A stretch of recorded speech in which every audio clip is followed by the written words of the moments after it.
All right, here we are. We're going to make some roast pork for McLeod's here. We're doing a recipe for them.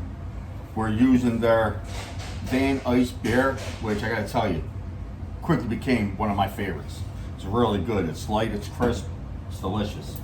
Just the right amount of hops in it. But so now we're going to make a roast pork. It's going to be slow cooked pork. It's going to be for sliders, nachos, and obviously a pizza topping. But so we just start with, we just make some slices. I have garlic here that I sliced. I have about 20 to 25 pieces. And then you just make slices inside here and you stuff it. You do that all the way through.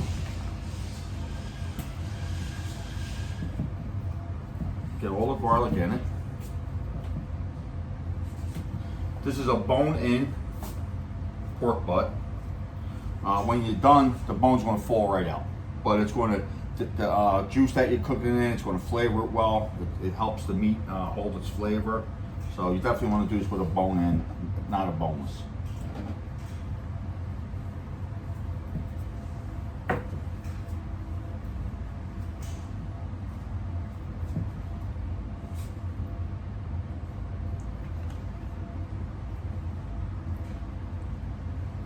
So the bone's over here, so I'm not going to go up there, but I will from the bottom.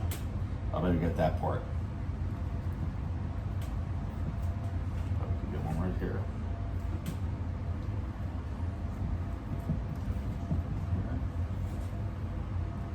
I'm getting hungry. Watching this. All right. So I'm right at the tip of the bone there, kind of, or against it. So that's it there. Now we're just going to turn it over.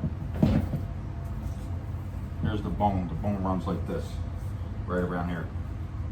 It's right. It's in here, right there. So you avoid that area.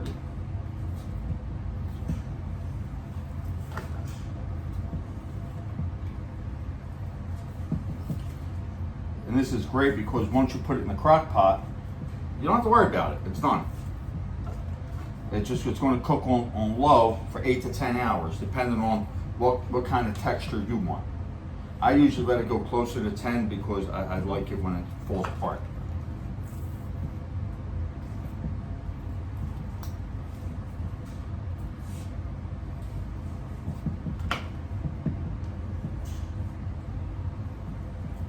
What? What's that?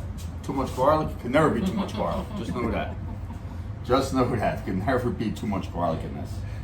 This is a 10-pound piece of pork. They take all the garlic you could stuff in there. And that helps make the pork gravy. All right, down to our last one. So there you go. So then our next step, salt and pepper it.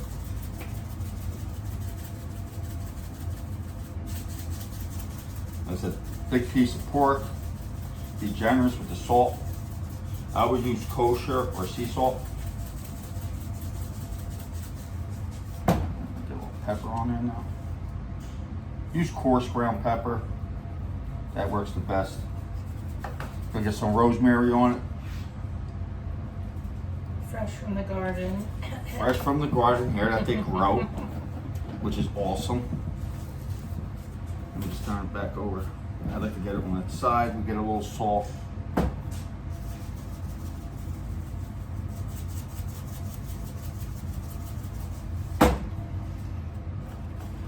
Pepper on the side.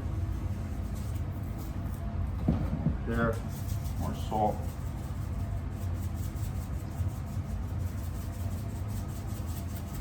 And just keep repeating this until you cover the whole thing. A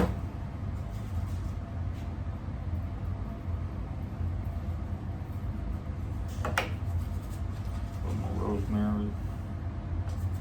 Now a lot of times when I make this, I'll do it the night before, night of. Wrap it in cellophane, refrigerate it, cook it the next day. Let all this get in there. Let the pork marinate in it overnight.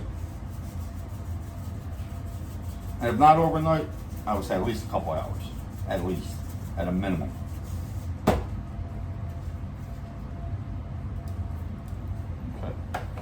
So there you have it. This is done. This is ready. The rest of this is going to go in and help flavor the pork gravy. So this just goes right in the crock pot.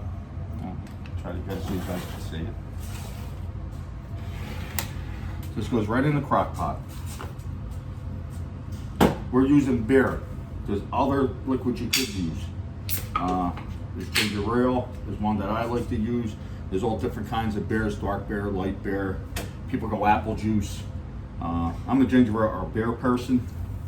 So this goes in.